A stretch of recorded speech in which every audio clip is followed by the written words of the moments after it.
안녕하세요. 복지를 말하다 박정인입니다. 아침 저녁으로 날씨가 많이 추워졌습니다. 이 가을의 중턱인데요. 청고 마비의 계절, 그리고 독서의 계절, 고독의 계절, 이렇게 가을은 아주 특별한 이름들이 많이 있습니다. 오늘 이 시간을 가을처럼 아주 특별한 분을 모시고 이야기를 나눠볼 텐데요. 바로 이경재 전 방송통신위원회 위원장이십니다.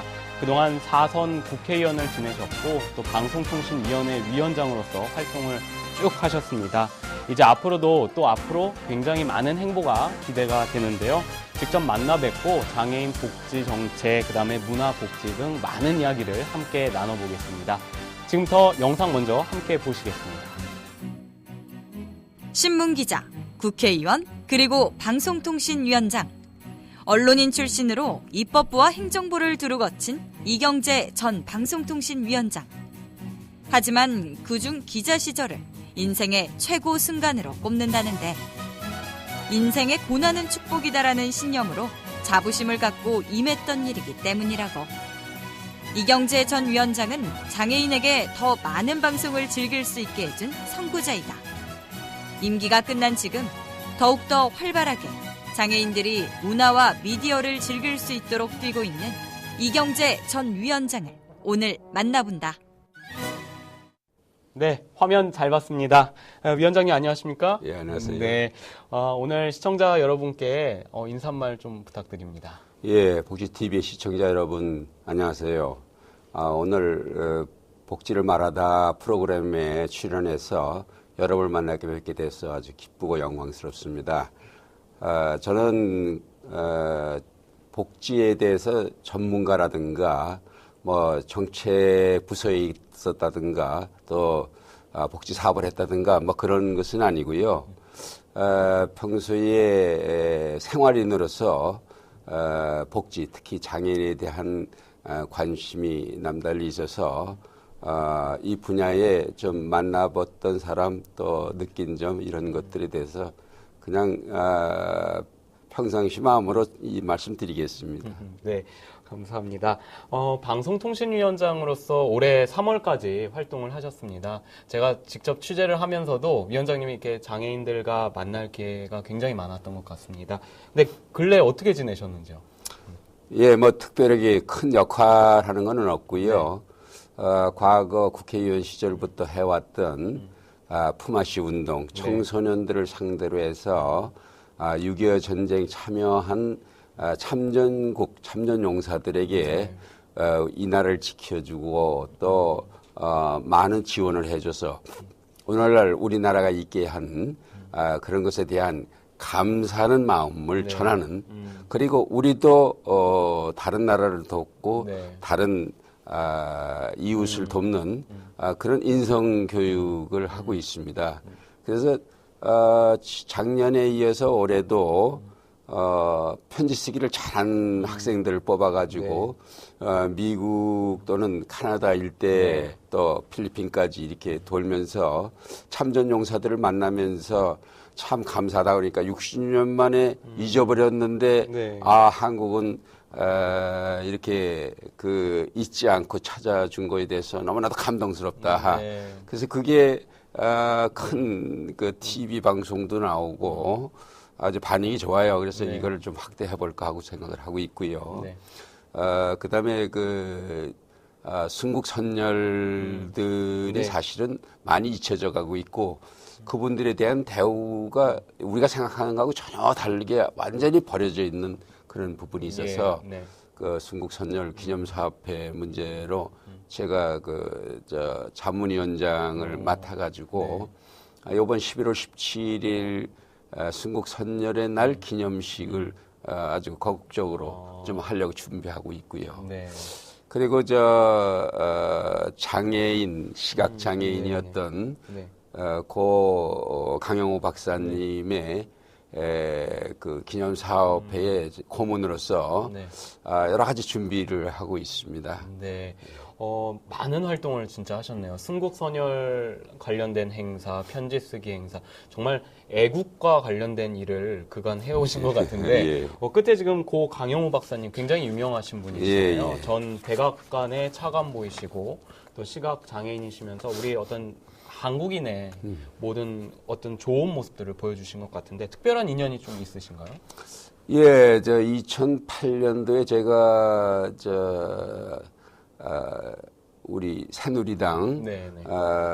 거기에 그 기독인회 회장을 맡고 있었어요. 네, 네. 근데 마침 그 강영호 박사님 얘기를 듣고 이분 참 국회에서 특강을 했으면 좋겠다. 그래서 초대를 했지요. 그래서 제가 단위에 올라서 소개를 드렸습니다. 네. 이분은 그 9살 때에 그 축구하다가 공에 맞아가지고 실명을 했는데 고아원인 고아가 되고 또 부모님들도 있고 또 동생들도 있고 참 어려운 지경이 있었는데 그래도 굴하지 않고 열심히 공부해서 네. 연세대학을 나오고 네.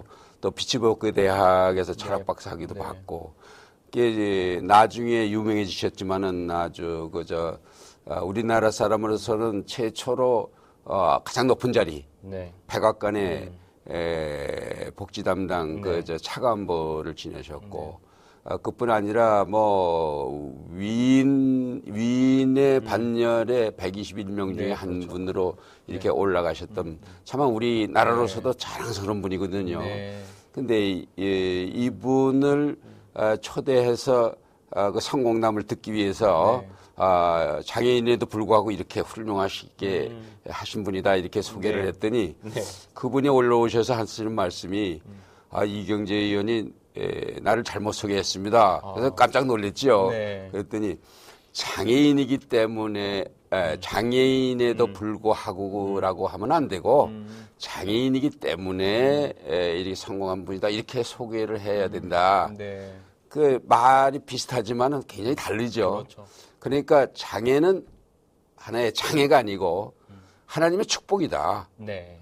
그거를 역경과 고난을 잘 견디고 그거를 이겨내고 하면은 네. 오히려 더 큰 보석으로 쓸 수 있다. 이런 말씀을 하셨어요. 네.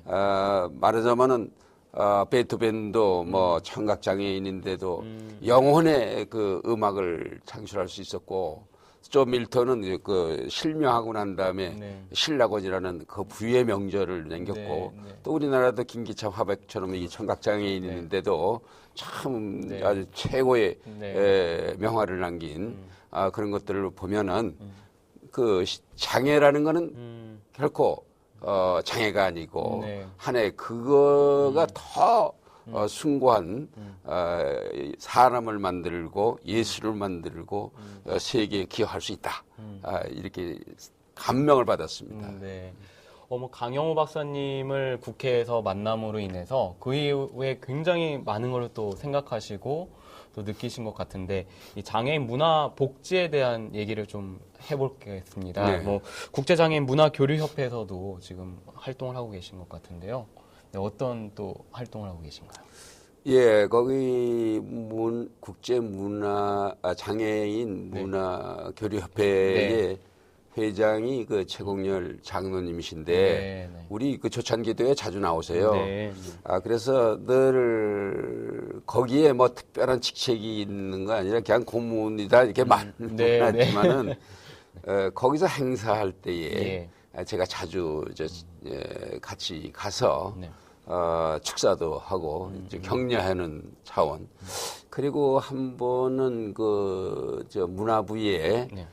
요청을 해서 그 장애인 문화교실이라는 게 있습니다. 네, 네. 그 지역마다 막 군이나 네. 시에 네, 네. 장애인 문화교실을 설치해서 네. 장애인들이 와서 뭐 붓글씨도 배운다든가 예술 활동을 할 수 있는 문화를 즐기고 또는 자기가 뭘 할 수 있게끔 하는 네, 네. 그런 예산을 그때 상당히 확보를 해서 지원해 줬다든가 뭐 그러고 있습니다.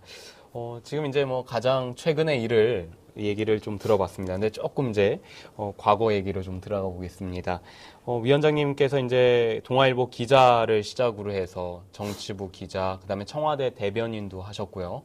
그 이후에 이제 방송통신위원장까지 하셨습니다. 기자 생활이 굉장히 또 기억에 남으실 것 같은데 기자 생활 때 뭐 이렇게 기억에 남는 일이 좀 있으신가요? 예, 제가 인생의 25년 동안을 기자 생활했으니까 내 인생의 기본이 바로 네. 기자 생활이죠. 네. 그래서 편집부에 뭐 한 4년 있다가 이제 네. 정치부 기자로 바로 와서 참 그 정치의 현장, 참 제가 기자가 된 다음에 국회에 나가는 날 12파동이라고 하는 오치성 파동이 네. 일어나고 조금 있다가 비상사태 선언이 나고 네. 또 유신이 나고 네. 또 그다음에 박정희 대통령께서 그 부마 사태 네. 이후에 또 사고가 있고 네. 그다음에 또 전두환 정권이 들어서고 말하자면 우리나라 아주 그 헌정사에 가장 큰 사건이 있었는데 네. 거기를 거의 현장에 있었다. 현장이죠. 그래서 저로서는 역사의 현장을 직접 지켜볼 수 있었다는 것이 네. 아주 너무나도 참 좋은 고민이었다고 생각을 하고 제가 해직당한 때가 있었는데 네. 복직하고 나서 신동아에 일할 때 과거에 경험했던 것들을 다 이제 신동아에 다큐멘터리로 네. 이게 썼더니 그게 아주 히트를 해가지고 그때 월간지 전성시대를 열었다고 할 수 있을 정도로 네. 그때 아주 많이 팔렸어요. 네. 그래서 그걸 모아서 책도 내고 네. 하여튼 역사의 현장을 지켜봤다는 거가 큰 자부심이고 네. 먼 훗날 뭐 회고록에 좀 이런 걸 다 좀 정리해서 쓸까 생각을 하고 있습니다. 굉장히 아주 격동의 시절을 보내신 것 같습니다. 기자로서 어떤 또 좋은 아주 시간이 됐던 것 같습니다. 해직 기자 시절에 이제 또 장애인의 봉사활동에 대한 또 관심도 많이 가지시지 않으셨습니까? 예, 1980년도 그 전두환 정권이 들어서면서 네. 방송도 통폐합을 하고 네, 네. 또 기자들 거의 한 900명, 1000명을 집단 해직을 했죠. 네. 그거가 사실은 정치적으로 언론 말살을 하고 모든 언론을 자기 입맛에 맞는 나팔수 역할을 하도록 하는 네. 정말 최악의 언론 탄압이죠. 거기에 희생자로 저도 네. 끼어서 동아일보에서 해직이 됐어요. 네, 네. 네, 그런데 정치적인 희생자지만은 그러나 저 개인적으로는 내가 정치부 기자 시절에 정치인들과 자주 어울려서 술도 먹고 말이야 뭐 좀 타락된 생활을 했다. 그리고 신앙적으로는 내가 이게 하나님의 징계를 내리신 게 아닌가. 네. 그래서 열심히 교회를 다녔는데 네. 그때 이제 그 남서울교회라고 반포에 있습니다. 네, 네, 네. 그때 홍정길 목사님이 담임 목사셨는데 그때 교회가 참으로 그 선교 또는 복지 네. 뭐 이런데 교회의 재정을 아주 대범하게 투자를 해서 네. 그때 거의 50%를 바깥으로 내보내자 이런 구호가 있었어요. 네, 네. 그때 제가 처음에는 그 구제위원회, 나중에는 그걸 사회봉사위원회로 바뀌었습니다만, 네, 네. 그 위원으로 해서 따라다니기도 하고, 나중엔 총무가 되기도 하고, 네. 또 위원장이 되기도 하고, 뭐 그러면서 서울 시내 또는 수도권에 있는 그 어려운 시설들을 참 많이 다녔어요. 네. 예를 들어서 지금은 어디로 옮겼지만은 그 일산에 원당이 네, 원당. 있어요. 예, 그렇죠. 거기에는 나환자들이 생활하고 있었는데 예, 예. 그 나환자촌도 뭐 한 달에 한두 번씩 찾아간다든가 또 가련동에 네. 그 폐결핵 환자들의 예. 요양원이 있어요. 근데 그분들이 끝나고 나서는 갈 데가 없으니까 그 주변 동산에 토굴 같은 거, 움막 같은 걸 지고 살아요. 참 비참한 일이죠. 네, 네. 뭐 그런 데를 찾아가 본다든가. 또 여기 공항 근처 발산동에 네. 하나님의 집이라고 하는 지체 장애들이 있어요. 네. 근데 거기도 이제 찾아가 봤는데 거기서 제가 좀 충격을 받았어요. 제가 믿는 사람이고 또 이건 도와줘야겠지. 이제 이런 평범한 마음으로 사실 댕겼는데 네. 제가 그 들어갈 때 그 장애인이 온물을 뒤집었었는데 네, 네. 그거를 일일이 닦으시는 모습을 보면서 네.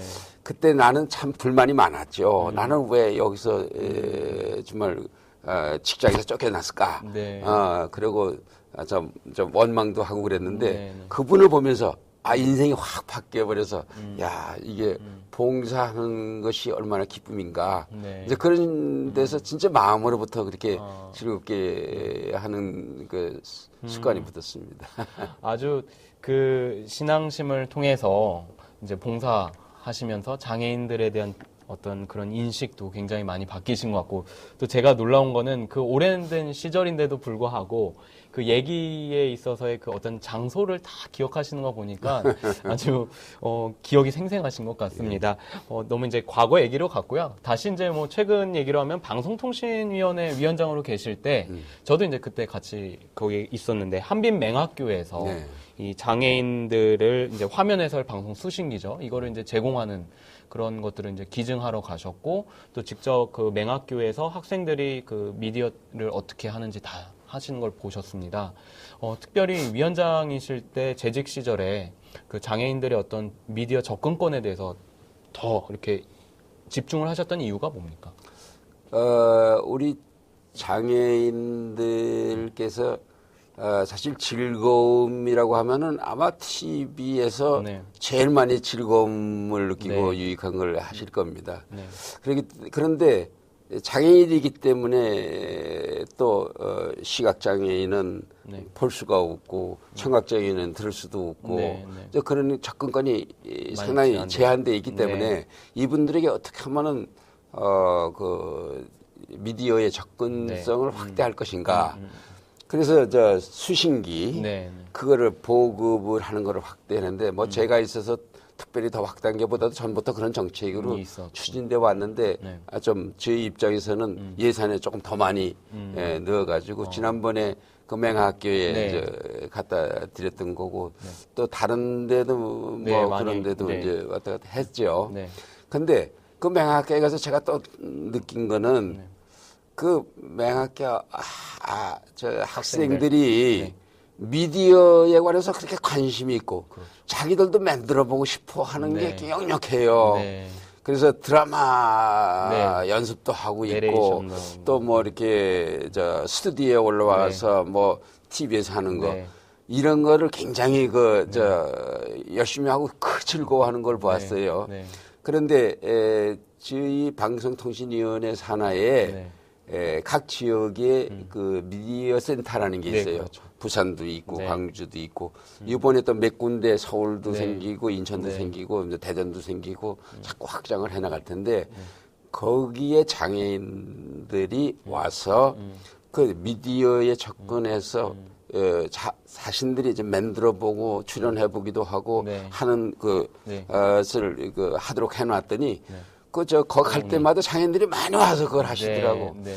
그래서 참 장애인들이 미디어에 더 친근하게 하는 또 보다 더 기회를 확대하는 그런 정책이로 나갔었는데 지금은 제가 떠나 있어서 그랬습니다. 네. 그래도 뭐 항상 이렇게 마음을 갖고 계시기 때문에 뭐 좋은 일이 앞으로 있지 않을까 하는 생각이 또 듭니다. 근데 이제 그런 데서 센터에서 이제 교육을 받고 체험을 하면 사실 뭐 실질적으로 그 뭐 지상파나 종편 채널이나 이런 케이블에서 조금 더 이제 근무를 할 수 있는 환경도 사실 마련이 돼야 되지 않겠습니까? 근데 많이 좀 그런 것들이 아직 좀 제약적인 거이긴 저도 그렇게 생각을 하고 있습니다.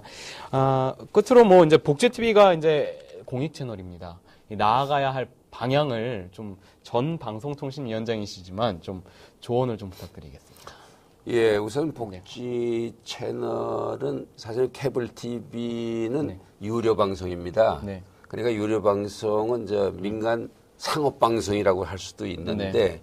그러나 그 중에서 정말 국민에게 필요한 그런 채널을 며칠 골라서 공익 채널로 그럽니다. 제가 위원장을 했을 때 복지 TV가 원래 공익 채널이었지만 또 공익 채널로 네. 경쟁이 더 많이 들어왔는데 그래도 공익 채널로 했는데 네. 나중에 국회에서 아주 공공 채널로 네. 아주 그건 의무적으로 그냥 하도록 이렇게 하는 네. 공공 채널로 바꿔놨는데 네. 하여튼 이 자리를 빌어서 축하드리고요. 네. 그것은 그만큼 복지 TV가 중요하다. 이제 그런 뜻인데 네. 저는 하여튼 이 복지 TV를 통해서 여러 가지 장애인을 비롯해서 그 많은 그 필요로 하는 사람들의 문제 삶을 잘 부각을 잘 시키고 찾아가서 현장의 얘기를 잘 전달하면서 그것이 정책으로 연결될 수 있도록 하는 정책 산실이 됐으면 좋겠다 하는 것이고, 두 번째는 또 본인들이 직접 만드는 이제 이런 기회를 많이 줬으면 좋겠다. 이제 그렇게 생각을 합니다. 아주 그냥 좋은 말씀 많이 해주셨고요. 밖에 지금 이렇게 잠시 계시지만 방송과 관련 없는 쪽에 계실 수도 있지만 아주 열정과 관심이 있기 때문에 제 생각에는 이 장애인들의 미디어 접근, 그 다음에 장애인들의 어떤 직접적인 제작 참여에 앞으로 아주 푸른 등이 켜있지 않을까 하는 생각이 듭니다. 복지TV 시청자분들께 마지막으로 좀 인사 말씀 부탁드립니다. 예, 한 가지 제가 좀 덧붙이고 싶었던 것에 빠져 있었는데, 그 장애인들이 예술 문화에 접근할 수 있도록 하는 부분, 제가 북경의 중국 장애인 예술단을 봤는데, 야, 장애인들이 그렇게 그냥 진짜 그 정상적인 어떤 그 예술 수준보다도 더 높다 하는 정도로 감동을 준 것을 여러 번 봤어요. 그런데 그 나경원 의원이 왜 평창 스페셜 아트 페스티벌이 있었는데 거기도 작년에 이어서 금년에도 또 가족과 함께 갔어요. 그런데 그 정명화 같은 세계적인 첼리스트가 그 시각장애인 또는 또 지체장애인하고 나와서 함께 연주하는 모습을 보면서 야, 이렇게 아름다울 수가 없다. 그래서 저는 그 예술인들이 그런 서포터스가 되고 멘토가 되고 해서 아이들에게 직접 가르치고 함께 하고 그런데 뭐 함께 했는 것도 중요하면 거기서 정말 보석도 발견할 수 있어요. 이런 것들이 자원봉사, 재능봉사 이런 것들로 해서 장애인들의 문화예술 부분에 더 키웠으면 좋겠다 이런 생각을 하면서 앞으로 그 복지TV가 이런 일에 앞장섰으면 좋겠고 우리 시청자 여러분들께서도 복지는 나라와 그 지방자치단체만 할 수 있는 게 아니라 종교 뭐 또 개개인이 다 하나하나가 다 도울 수 있는 부분이니까 자기 재능들을 다 동원했으면 좋겠다 이런 부탁을 말씀을 드리면서 복지TV 사랑해 주시기 바랍니다. 감사합니다. 네, 감사합니다. 지금까지 이경재 위원장님 너무 좋은 말씀 감사드립니다. 네, 이경재 전 방송통신위원장님과 함께 이야기를 나눠봤습니다. 오랜 시간 동안 이 언론인으로서 그리고 국회의원으로 방송통신위원회 위원장으로 지내시면서 이 장애인에게 문화를 조금 더 즐길 수 있도록 방송 접근권을 가까이 이뤄내 주셨던 것 같습니다. 이 지나온 발자취를 들으니까 어떻게 보면 또 현대사를 아주 집약적으로 들어봤던 것 같습니다. 앞으로도 멋진 행보를 기대하도록 하겠습니다. 지금까지 시청해주신 여러분 고맙습니다.